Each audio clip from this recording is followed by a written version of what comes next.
Jerry. And that, my friend, is the reason why... No, you can't hop out that song. That is the reason why vehicles such as Doctor Who's magical telephone booth is a dream worth pursuing. Actually, I'm going to give Effie a call. Do you think I could use your mobile, please, bro? Here. Nice. Right. Nice model, bro. Here. Real. Where'd you get it from? Jerry, I can't believe that you're finally here, bro, on our government-owned property. Seriously, everybody loves you for your TV, bro. I love you for your singing. I've got illegal copies of both your CDs, bro, and they are well worth a download. Seriously, we've got to let those people know that you can sing. Jezza, this is your chance to come out of the closet, the country and western closet. Tonight, bro, I'll hook you up with a major Australian recording artist. Bro, we'll close the show Broadway style. What do you reckon? Yeah. Bro, this is our level. Have you sought help? Bro. You should come out with me every Monday night. After you, bro. Yeah, okay. Right. Well, thank you. Jerry. With the bags, man. Jerry Springer, oh my God, I am so excited. I'm your biggest fan. Well, thank you very much. It's a thrill to meet you. How are you? Well, I'm doing fine. I read the obituaries. I'm not in them, so I figured things are going well. Excellent. I can't believe it. Jerry Springer in the flesh. Oh my God. It's my family. Oh my God. Hey, Dimi, how's Jerry? He hasn't cracked it, has he? Nah, bro, he's fine. Although he did get a little frosty on the freeway when I insisted that he pay all the tolls. So I told him that he'd, pay him back later. As if. That's what I thought. Sorry, darling. Yes? We're very worried about our Effie. Why? Was she sick? No. This is a talk show, but she talks too much. And she never asks the important questions. She's too smart. Men don't like women who are too smart. Every week on her show she has men, not one proposal. Not even from Gary Sweet. And he's married everyone. Jerry, you watch her and maybe you can give her some tips. Yeah. Jerry, what a coincidence, bro. Not only are we the same size, but we got exactly the same toothbrushes.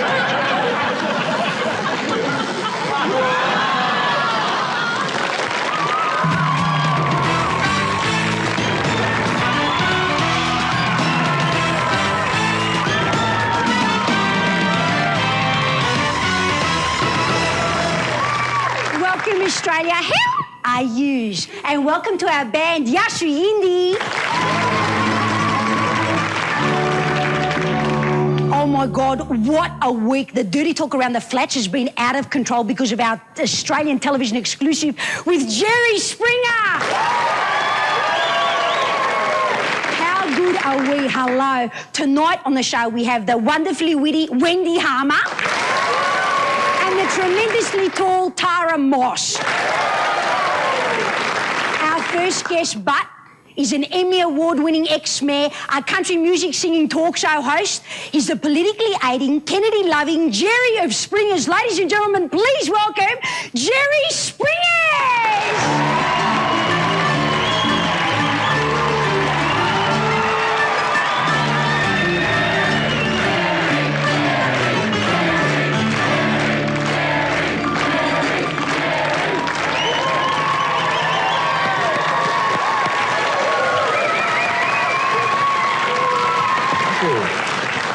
Jerry, darling, some Greek coffee. And because you're staying with us, here's the breakfast menu. Just tick box next to Aussie breakfast or Greek breakfast. You let us know if you want Greek, because we have to kill the lamb. Thanks, Ma. Jerry, hello, good thanks. Good, thanks. Yeah, hello, good thanks. Yeah. So, hello. I'm working with your accent. Okay. Things are going pretty good for you, aren't they? I mean, your show is seen by hundreds of millions of people in over 50 countries. Yes. And now you're here with me. How excitement is that? Honestly, of all the shows I've ever been on, this is one of them. Jerry, seriously, why would you choose to do my show? I mean, is it because you heard about my freakish bones? Now, seriously, there are a lot of dogs out there that will kill for these bones. Architecturally speaking, I'm a freak. You might have noticed. You could be on my show. Your bones? Yeah, my bonage. Your bonage? Yeah, check it out, bro. You digging it? I'm very excited. Angles, you can't get angles like this with a laser. Jerry, Yes? you want me to do the explanation for you? Do we need an interpreter, Jerry? I'm still working on bonage. Oh, my God, I hope you're not thinking anything sick with that, are you? No, because that would be my show. Which brings me to the subject of the Jerry Springer Show. How did that subject come up? I don't know how, but more to the point, how'd you come up with that name for that show? Oh, my God, it must have taken you ages. Well, I was sitting at home and I read in the paper how they're going to start the Jerry Springer Show. So I said to myself, hey, that's my name. Why don't I give it a shot? And I was the best Jerry Springer. Jerry, I read the rules to your show, and it said that guests are not allowed to fight on stage, use foul language, or perform lewd or obscene acts. Classic. Are we still talking about the Jerry Springer Show? That is what the instructions say, but they can't read, so they don't.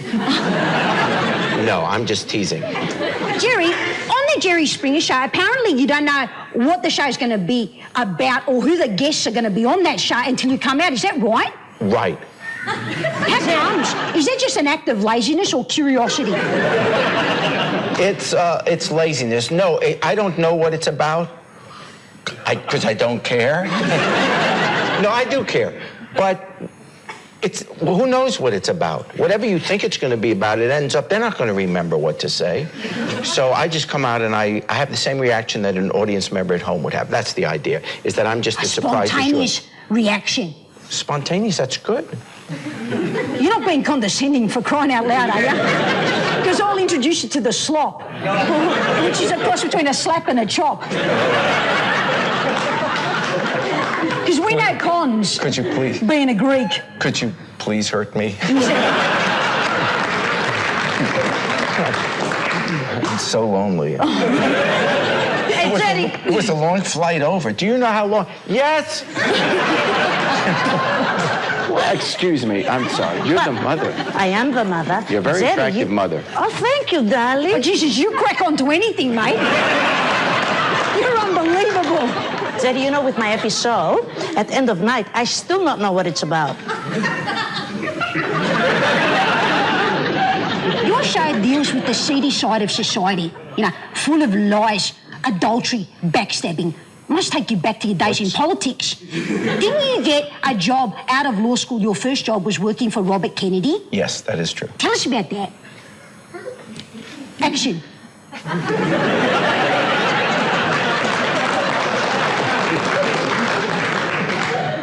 I said, can I have a job? And he said, yes. No, I was, is this like a serious, you ask serious questions? Yeah, I've got good range. And I'm showing it to you right now. This is incredible. Whoa. Yes, right out of law school, I was very active in the civil rights movement in America. Yes. And the anti-war movement. And he was thinking about running for president, and he was interested in getting people who also shared the view about being against the war. And so I went to work for him. And then, of course, he was killed. And after that, then I went to start practicing law. But I stayed in politics and eventually went on to become a mayor. So You became one of the youngest mayors in America ever. Yes. How old were you? I was then 33. Oh, my God, very impressive. Jerry, Yes? my Effie. Do you always raise your hand? Yes. Yeah, I've trained her well, haven't I? Jerry, Yes. you know my Effie? Yes. She's got her own television show. She's about to turn 30. Oh, yeah, and I want to turn ugly if you finish that sentence, Ma. Seriously, no need to talk about age and numbers. Or what's the point? Just tell me when you were born. Ages ago. Oh, not that ages ago. I mean, a while back. I mean, I can't remember. I'm folding up the questioning. Ladies and gentlemen, we're going to take a break, but we'll be back with more Jerry Springer after this. What a show. What an exclusive.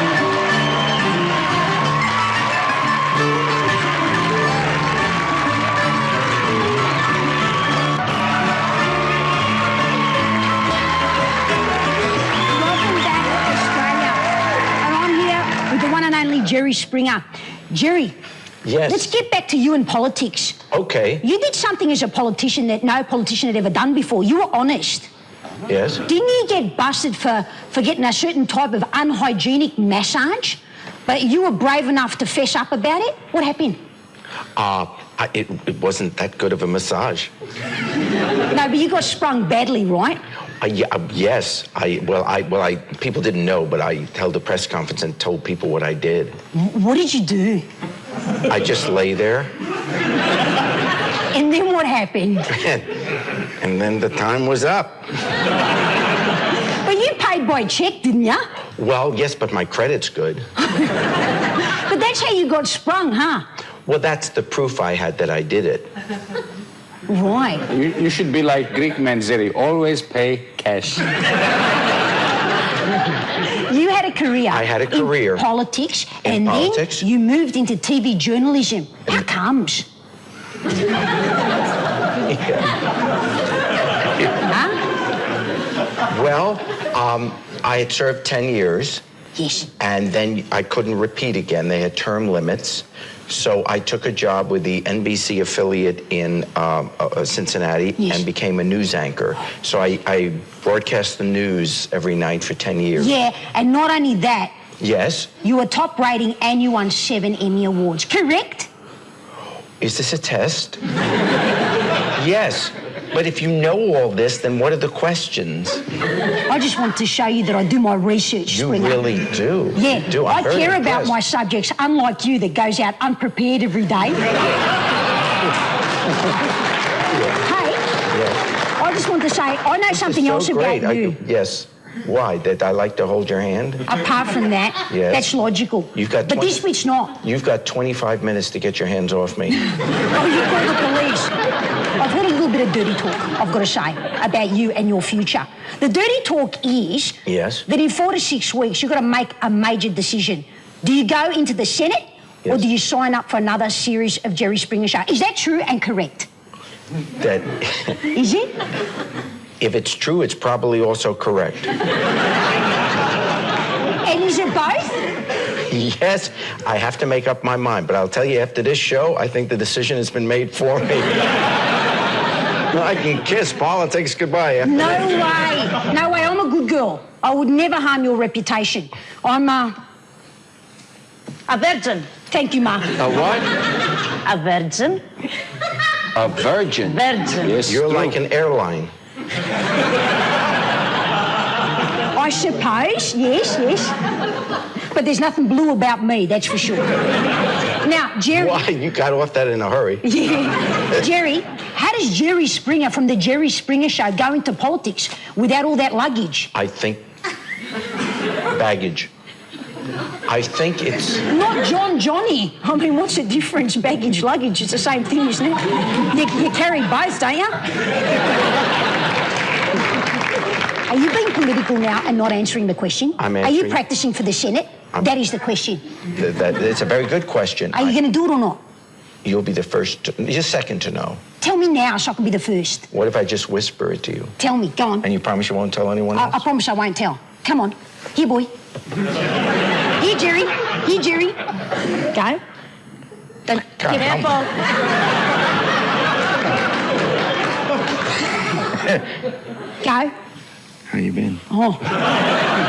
Go on, tell me. Tell me the truth. do you want me Whisper to him. tell you? Are you going to be going into politics or not? Okay. Will you come with me? What, you want me to be your little... You don't have to be little. The woman behind the big... You want me to be your Hillary? Well, I that a sit there proposal? and swallow while you go off and do your dirty business with anyone you want. You want me to be that person in your life? You think I deserve that, Jerry? You think I've held out this long for that, Jerry? Would she consider it?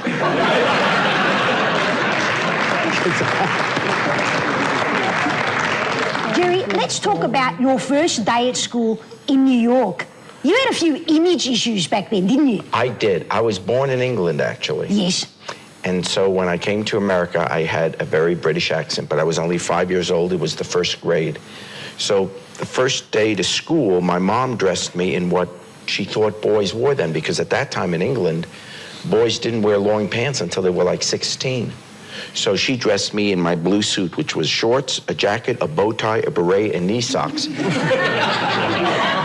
In New York, and the kids beat the crap out of me and ripped my suit. Yes, Dimi. Jerry, you remind me of my mate at school, Pete Pavlovich.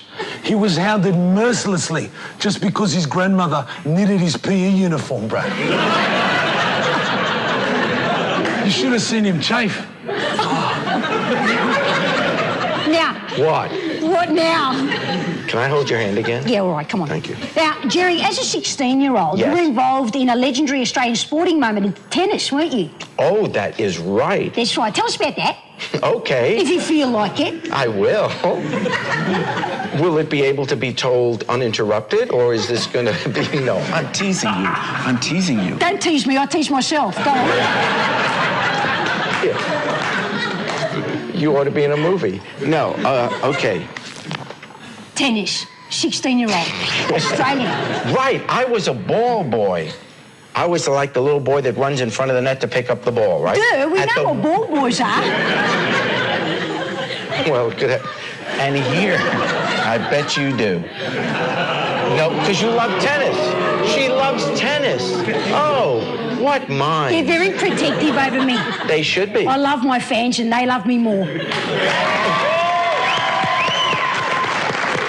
So anyway, I'm a ball boy, and it's the West Side Tennis Club. It's the men's finals. Yes. In 1960 between two Australians, Yes, Fraser and Laver.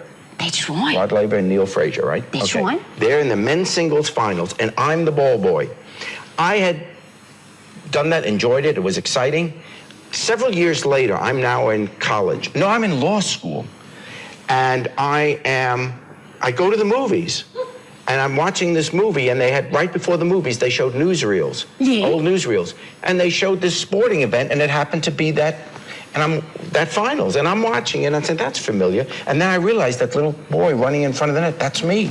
I'm all excited. Yeah, didn't you use that as a very shifty dating scam, though, after It is. you did that? The next day, I go home, and I call up this girl, and I say, hey, let's go to the movies. So I don't tell her that I'm going to be in a newsreel. You know, and there we are, going to see a movie, and I said, oh, there's that. I said, oh, my God, that's me. You did it like that? 7 days in a row, I went to see that movie blow up. Each time, bringing a different girl. You are out of control. Oh, my God. Hey, hasn't someone written an opera about your show? You don't And have really- you seen it?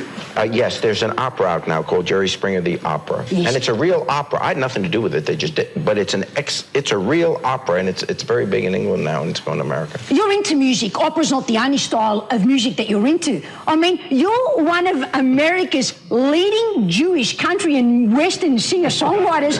Hello, Dolly, where you going, eh? What's with the country music and the Jewish slang? I mean, have those things ever been put together before you came along? Are you a pioneer in every area? I'm asking you. I was wondering where the question came. Yes, no, I'm not. Yes, no, which one? Take your pick. It's your show. Tell me, what happened? You've got a bit of a relationship with Billy Ray Cyrus as well. What's I going on love there? Billy Ray Cyrus. And I he's love spoken Achy highly of Breaky you. Heart. You love Achy Breaky Heart. Oh my God, it's a family favourite. We love that song. Do you love it? I like it a lot. Oh, good. That's good news. Ladies and gentlemen, we're going to go to a break with Jerry Springer, but don't you go away, because coming up we've got Wendy Harmer and Tara Moss and a special number from the man himself. No. What a show.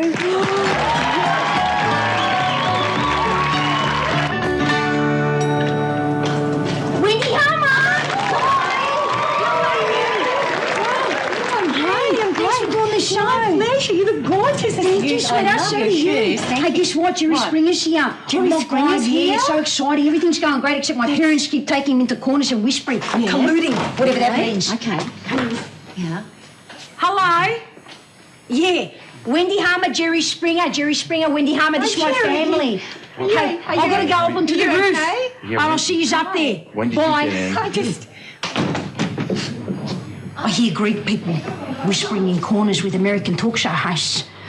Dimi, am I paranoid? Relax, cuz. Now, in regards to Jerry's duet tonight, I'll got my feelers out. And? They're still feeling. Right. But guess what? What? Jerry's glasses. They fit perfectly. Oh, that's great, Dimi. Hey, listen, I've got to go upstairs and do a show. See you up there.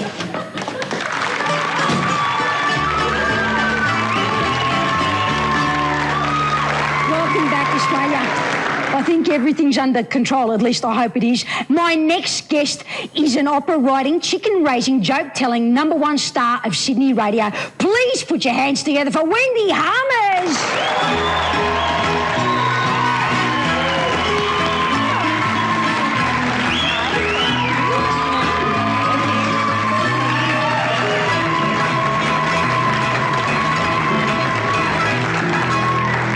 Wendy, darling, because you do morning radio. Oh, that's Here's some very great coffee. kind. Oh, lovely. Thank Keeps you. you awake for days and days. That's right.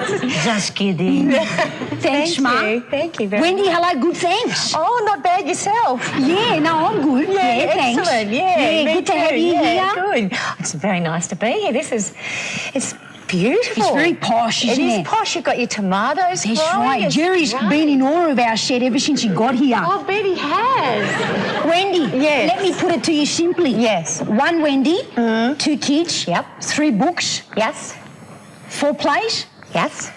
4 television shows, an opera, and a #1 Sydney radio show. Hello, Dolly Annie, get your gun. How do you do it? Well, how do I do it? I feel really quite tired right now. I was going to say, at 4:30 a.m. every morning you get up, don't you? Yeah, 4 a.m. Or Do you? sometimes Oh, my 4:45 if I've got to wash my hair. Oh, my God. I don't know. I think it's rather inhumane. What to have to time get do you up have to get up if you have to wash your hair?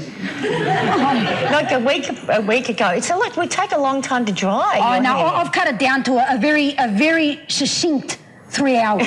Well, that's good. So I think that's really good. Yes, Dimi? Wendy, did you say that you got up at 4 a.m. in the morning? Yeah, I do. I didn't know that clocks worked at that time. That's right. Wendy? Yes. Now, Wendy, let's go back to where it all began. Yeah. You had a pretty tough childhood, didn't you? Yeah. Tell us about that. Well, a tough childhood. I guess, because I was born with a cleft palate, my father said to me that, my father says that the day I was born, I guess, was the best day and the worst day of his life at the same time, which was having his first child, but having a child with a disability. So, Would you view that as a disability? I mean... Well, yes, because I had a lot of operations and things, and that didn't really finish till I was 21 years old.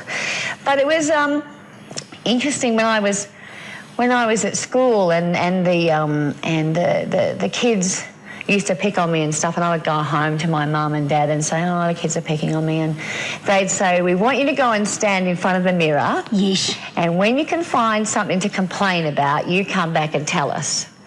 So I'd go and stand in front of the mirror, and I'd be there a long time, but I never got the courage up really to go and say, well, actually, and I think that kind of made me think and appreciate that you can find, a disability or an imperfection. Anybody can, really. So, yeah, I guess by the time I started... No, Dimi's relating because he got bullied at school, didn't he, Dimster? Did you? Yeah. Perhaps we should let it be, cuz. No, Dimi, let's talk about it. He was bullied at school by these sisters because of his favourite My Little Pony. Yeah, but anyway, I took care of that situation. I showed him what's what, didn't I? Yeah, actually, Effie introduced them to the Yasu Greek cheek maneuver. Yeah, it's a very swift manoeuvre to the cheek and a twist. It's like lightning. It cannot be seen by the human eye. Yeah? Those twins, they couldn't eat Chupa Chups for about 2 weeks after that. Miss Wendy? Right, yeah. Miss Wendy, you Yes. have a top job as journalist when you're just 17. Yeah. But like my Effie, of course, you not have your driver's license then. No, well, that's right. Yeah, well, I started out, you're right, as a journalist in a country newspaper in Geelong. And so I used to do my police rounds and go around the fire brigade and go around the hospital on my push bike, actually. Me too. It sounds like about 1930, did you? Yeah, I still do. No. But I deliver different things. Yeah. Yeah, great. And I'm starting to see what Jerry's getting at over there. You went from journalism into comedy. I mean, when did you discover that it was a waste of time amusing people, non-payers like friends and family? Well, I think it was more like after being a journalist and getting into stand-up comedy, I wanted a job that was going to give me a bit more respect, Effie. Oh, yeah. Well, I guess, you know, I'd always been the kind of family clown, but I'd always been too shy to do it. And then one day I thought, oh man, you could go your whole life, you know, wanting to be a stand-up comedian. But the funny thing about it was all the journalists that I worked for, because I used to write out my stand-up routines and practice on them, and they used to say, oh, poor Wendy, who's going to tell her, you know? Who's going to tell her that it's never going to happen and it's a dream that'll never be? And well, you showed them, didn't you? Well, yeah, I guess I did. Yeah, of course you did. Yeah. What are you talking about? Now, Wendy, did you want to be a hairdresser? I did, Effie. I wanted to be a hairdresser or a florist. Oh. Do you regret not going into the hairs business? Because you still practice it a bit, don't you? You give haircuts, don't you, to your family? Oh, it's really embarrassing. I cut my husband and my kids' hair. Yeah, but hasn't your husband not had a haircut in 10 years? Was that because you gave him a dud one or something? No, because he went to the hairdressers and they gave him a dud one. See, he's a surfer and he's got really blonde curly hair and some dreadlocks and things, and no one can cut it except me. So sometimes they get good haircuts, sometimes they get bad ones. Depends how much wine I've had to drink before we decide to get the scissors out. Well, it breaks my heart to sit next to someone with an unfulfilled dream. Oh, really? So what we might do is we might go to a break, and when we come back, you can give a haircut to one of our members from Yasu Yindi, because they're a little bit, you know, dishevelled. Yeah, not you, Ducky. Ducky, the bald guy's putting his hand up. He's so cute. No, really, I'm not very good at it. I'm really not very good. No, it's got to be an improvement on what we're seeing now. Ladies and gentlemen, we're going to take a break, and we'll be right back with more Wendy Harmer after this. And coming up, Tara Moss.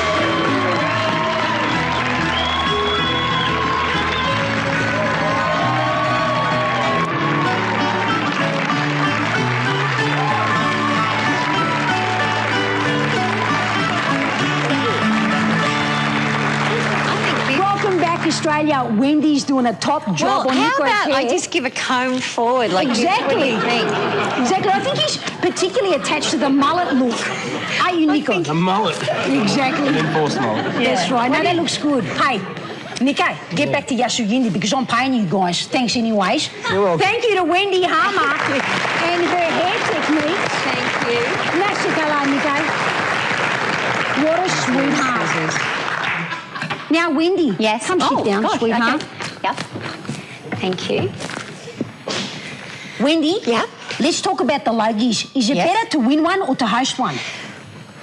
I think it's probably better to win one. Why did I know that you were going to say that?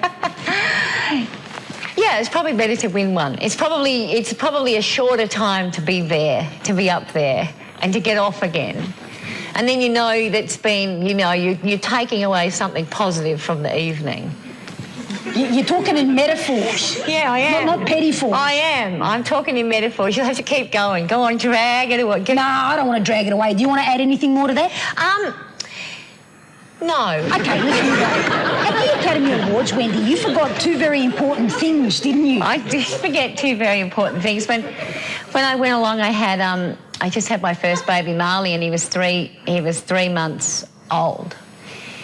And so I took him all the way to America with me, and as I was walking out the door, I forgot to take I was breastfeeding him, I forgot to take my breast pads, and I was wearing a Georgette frock. And I know all the girls in the audience go, oh my God, Georgette, pucker, pucker, pucker, pucker. Anyway, so I got out of the limo and I thought, I'll be fine, just don't think about it too late. And the whole front of the dress, and so the whole of the Academy Awards, and I'm meeting all these, I've got my programs like this, my handbag like that. Give me that glass, Effie. I was walking around and I had champagne. I walk up and go, hello, very nice to meet you, like this all night. And I couldn't even get a snack. I couldn't even get like a refill because I was going like that because I just had to keep like this the whole time. You must have looked like a penguin. Which brings me to Danny DeVito. Oh, Danny DeVito. What's your story with Danny DeVito? You really have done your research. Well, that's a very silly story. But, you know, I interview kind of lots of people for the radio and everything. And, you know, usually you're kind of trying to be sort of courteous and da-da-da. And I went round in Danny DeVito's room in the hotel. And then he said, you know, I'll be right with you. And I said, oh, that'll be great. So I'm sitting on the couch and being polite and everything. And I brought him a present and the whole thing. He goes to have a whiz in the loo and he kind of leaves the door open. And he's yelling out to me, so, what do you want to ask me? And, you know, whiz, whiz, whiz. And I was just sitting there thinking, I'm hearing Danny DeVito have a wee. And there was just something unsettling about it, Effie. And what about Robbie Williams, the pants man? Robbie Williams, yeah. I've interviewed him a number of times and actually I did get him to take his trousers off. Did you? Yeah. Did you have to push very hard? No, it was easy. Was it? Robbie, take your pants off. Oh, all right then. But, it was really funny because the next time I interviewed him and he said, I've met you before, haven't I? I said, yeah, you took your pants off for me. He went, oh, that doesn't really narrow it down, does it? Because he just takes his pants off for anybody. But he's a big spunk, Robbie Williams. He is. Gorgeous. He's like a walking cartoon character, isn't he? Oh, he's a cheeky little thing. He's got, like, he's Mr. Charisma. He's gorgeous. Wendy, you are a very good singer, just like Mr. Springer. Yeah. Are you going to release an album too? A photo album. A musical album. I think an album of mine would escape rather than be released, I've got to tell you. No, I think we'll leave that to Effie, I think. That's Effie's, right. Yeah, the singing. But are you going to do a country western number for us, Jerry? Some. I'm taking care of it, bro. No. Relax. Because aren't you a country and western singer? He is a Jewish country and western singing songwriter, aren't you? When I sing, people get involved because the audience has to guess where the notes were supposed to have been. It's like join the dots. That's right. Now, Wendy, you also wrote a libretto. I did. For Lake Lost, a Baz Luhrmann opera, didn't you? Yeah, I did. How comes? Well, it was just one of those weird things. It was something the Australian Opera were doing, and Baz was, you know, directing his first opera, and I got to write the libretto, which was fantastic fun. It was great. It was the most fun thing I ever did, I think. Had you ever written anything like that before? No. I was really completely terrified about it, and then I thought, man, just think of it as like a script for Neighbours with songs in it, and you'll be fine. Slightly different on that very cute note, ladies and gentlemen. We're going to take a break, but when we come back, we'll be back with Tara Moss, and Jerry Springer's going to do a number for us. Oh, my God, I can't wait. Thank you to Wendy Harmer. Yeah, well, apparently, Tin Lids have gone through puberty. Well, did you give Roxas a call? Juno lives in the neighbourhood. No, Patty Newton is out of our price range, bro. Effie thinks she knows everything, but we only want the best for her, really. That was so funny, Wendy. What was so funny? Nothing. Jerry? Nothing. Tara Moss is here. Tara Moss! Oh, my God, check you out. This is Tara Moss, everyone. Tara Moss, my favourite author. How are you, Dimi? Good, can you sing? Is that bad? We still got time. We've got time, okay. Come upstairs, Tara. Oh, my God.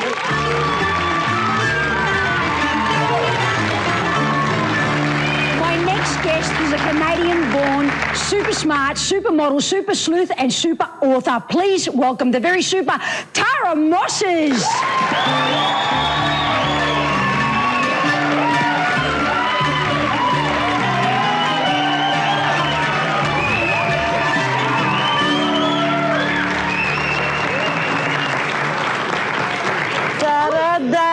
I give you extra because Effie says you take a doggy bag with you wherever you go.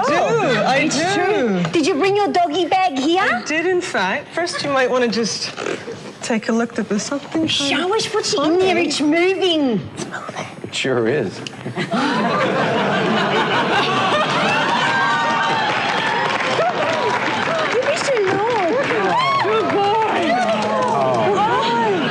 Hey, Tara, does he sit on your lap and be well behaved? He does. I do not. Oh, the dog. Good boy. There you go. Oh, yeah. We're going to have to watch that. He loves feta. Does he? Yeah. Tara, hello. Good, thanks. How are you? Looking good, and and so are you. I love your hair. I just want to be a Hairs. The dog. higher the hair, the closer to God. Apparently. Jerry's cut up. Jerry wants to be Bo right now, don't you, Jerry? I just want to be a dog. Suddenly his jet lag You is are a vanished. dog, believe Now, Tara, you're an award-winning author. You won a Stiletto Award. Yes, I for did. your short little story. It was called Psychomagnet. I know, because I've read it and I was curious about a couple of things, and I want to read it to you and I want you to explain it to me. Okay. And this is an excerpt from the book. Okay. Oh boy. I accept his angry kiss, his poisoned tongue. His passion rises firmly through tight jeans. Eager with violent desire, my dress is torn. My smooth skin exposed, devoured by crude, slobbering jaws. And then what? Yes, I've met Dimi. Effie! Yeah, I know, Ma. It's disgusting. I know. It is disgusting, yet somewhat curiously exciting. Curiously, Is that the indeed. impact that you were hoping to have? I think so, yeah. Oh, my I'm a God. bit provocative, especially that segment that you so well chose. I think it was the tight jeans. I've got a tight visual jeans of some fit. Fabergés there. Took me right back. Now, Tara, the woman in your books Yes. is a Canadian-born, Yes. smart, streetwise, blonde bombshell with a career in modelling. What the hey? I mean, had where'd to you get that research character for from? such a long time. Exactly. I looked high and low to find a person like that. McKady Vanderwall, actually, people often think that it's me and I'm her, but it's not true. She's like a sister to me. You were born in Canada. I was, but now I'm a citizen. As of last year, I became an Aussie. I know, congratulations. Good on you. Absolutely loving it. Now, Tara, when you were younger, you were in the Naval Cadets. I was. Didn't you engineer like a fashion rebellion? I actually did, because Canada gets pretty cold in the winter. You might have heard this. Yes, no, there's a lot of snow. We had to wear little uniforms. They were like kind of this long and kind of, I guess, like schoolgirl uniforms almost, except in naval colors. If you can imagine that. And, Wait. No, he's imagining other things. Springer is imagining other things right now, are you, Jerry? You're with me. So it's freezing, it's Canada, it's winter time. We're all standing there in the parade square, either at attention or at ease, that sort of thing. Attention. And I decided to lead a bit of a rebellion and say that we should be able to wear the men's uniforms. And it worked. And it worked because the men have long wool pants, and they may not, look fabulous or be fashionable, but they were warm. And now on the west coast of Canada, they still wear them. Well, that's good. We've got Very pioneers happy to everywhere I say turn. that. Yes, dear. You know, Tara, that's just like Dimi's father. He wear uniform for 18 months What was he with good doing? behavior. Oh, with Tara, when I was at school and I had a problem with, some of the chicks at school, we turned to bitch fighting, but we had certain type of rules like no scratching, no biting, no pinching, and no touching their hairs. No right? permanent damage, That's no right. hair. Yeah, But absolutely. when you had issue with girls at school, you went about it in a much more sinister and creative way, didn't you? I did, actually. I killed them off in stories. Yeah. That showed them. Yeah, in fact, these days I think they'd sort of in the post-Columbine atmosphere of the school systems, I think they'd lock me away and sort of give me Prozac and put me in a straitjacket or something. But instead I got to become a model. So, go figure. I guess they thought that aggression worked. But I did write Stephen King knockoffs that starred my classmates. The first story I wrote, I was like 10, and it was called Black and White Doom. And it starred all my classmates from Torquay Elementary School. And they actually used to wait in line after school for their handwritten chapter that featured their grisly demise. Oh, this is how how fabulously cute. morbid kids are. Oh, that was so sweet. So were you popular for that reason? No, they were scared of me, but they're still fascinated. They were still fascinated. Yeah, there is something about being fearful and excited at the same time. I mean, Jerry's There like that. is. When he's looking at me, I can see that. He's got that in his eyes, that thing I was writing about. He's got that, yeah. Yes, dear. Miss Moss, you've already told us you are Australian citizen, yes? But you could live anywhere in the world, but you choose Australia. Why? I think it's the most beautiful country in the world. I came here kind of thinking I'd be around for a few months. Yeah, let's give Australia a round of applause. We love our Pretty country. fantastic. Yeah. I love it. I mean, God, even the weather and the people and... But didn't you come out because you followed a guy? I did. I fell in love. Yes. With an Aussie. I fell out of love with the Aussie. Oh, there you go. And then I stayed out of love with Aussies. There you go. Except the friends. And then I fell in love with another Aussie and I'm still here. I know you're engaged. I noticed a rock on your finger. Congratulations. Thank you. Look at Jerry here. Jerry is so cut up badly. Thank you for your well wishes, Jerry. Yes, good luck. When does his show start? He doesn't have a show, no. Oh. No. Does he have his own private jet? I don't think he qualifies for one of your shows either, but he doesn't have a private jet. Oh, Jerry, no. you got your own jet, haven't you? Yeah. I'll write a few more bestsellers. I'll have the jet. I'll pick you both up and we'll have a great time. So don't you worry about it. I'm open. It's sorted. It's sorted. On that note, ladies and gentlemen, we're going to go to a break, but when we come back, we're going to be back with Jerry Springer and a special singer. But for now, please thank Tara Moss.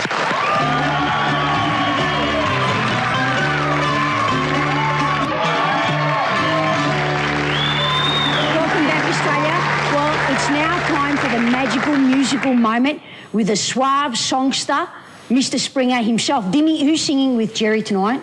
Well, actually, if you're considering our background in the fiscal area, I thought it would be inappropriate of us to give the gig to an established artist. So therefore... Yeah, good one, Dimi. Who's singing with Jerry tonight, Dimi? A local artist. Right. On the way up the musical ladder, please welcome from the 18th floor, Annie Poppy!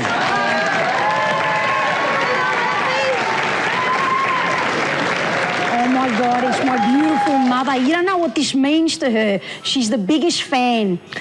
And in order to make her dream come true, I'm going to throw it over to Mr. Jerry Springer and the beautiful Poppy Stefanidis to do a version of Achy Breaky Heart with a cheapskate karaoke Greek style cue cards. Okay, over to you guys.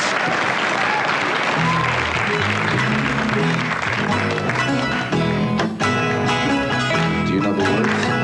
You can tell the world I was not your girl. You can burn my clothes when I'm gone. Or you can tell your friends just what a fool I've been. On the phone. Or you can tell my arms go back to the farm. You can tell my feet to hit the floor. Hit the floor. Or you can tell my lips Yes? to tell my fingertips. What do you They do? won't be reaching out for you no more. But don't tell my heart, my achy breaky heart. I just don't think he'd understand. Could you not move it because I And if can't? you tell my heart, my achy breaky heart, he might blow off and kill this man. But don't tell my heart, my achy breaky heart, I just don't think I understand. And if you tell my heart, my achy breaky heart, he might blow off Let me and sing kill it. this Sit man. here and sing it. But don't tell my heart, my achy breaky heart, I just don't think he'd You understand? And if you tell my heart, my achy breaky heart, he might blow up and kill this man. Everybody, I just was an excuse to sit next to her. But my heart's with you, you know that. Lovely lady. Ladies and gentlemen, please thank the wonderful Jerry Springer, my gorgeous mother, Wendy Harmer and Tara Moss. What a show. Jerry, good night. Good night, Jerry. Kalinichta, Jerry. Hey, good night, Jerry. Thanks for doing the show. Really appreciate it.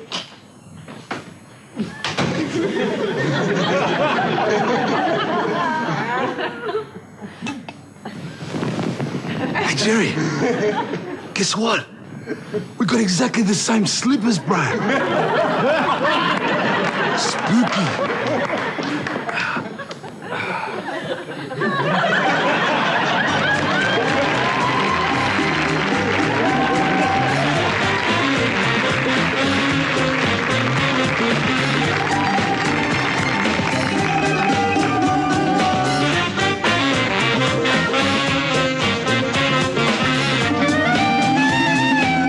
Hi, Des here from Loz, Michelle and Des at Mix 101.1. Channel 7 will present John Farnham's final concert, simulcast on Mix next Sunday at 7:30. John Farnham for the last time.